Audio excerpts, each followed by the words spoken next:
তারা কাদের সাথে সম্পৃক্ত থাক, আর আমরা যারা নাকি ফিরে আসি আমরা একটু বসে যাই যাতে আমরা আলোচনা করতে পারি এবং আলোচনাগুলো যাতে মনোযোগ সহকারে শোনা যায়।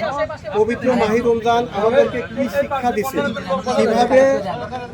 কিভাবে চললে আমাদের মাহি রমজানকে জয় করতে পারবো, সেই আলোচনাটাই আমরা করবো।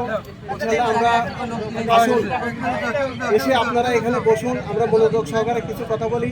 এ পর্যায়ে আপনার পবিত্র কোরআন থেকে একটু তেলাওয়াত করবেন আমাদের সাজেদুল ভাই। তেলাওয়াতের পরে ইনশাআল্লাহ আমরা বিস্তারিত কিছু কথার ভিতর আলোচনা করব। আসসালামু আলাইকুম।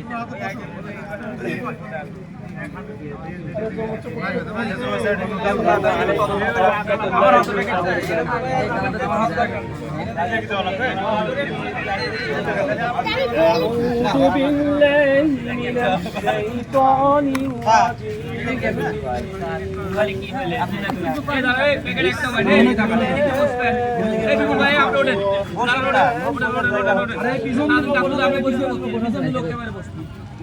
সামনে তো জায়গা আছে।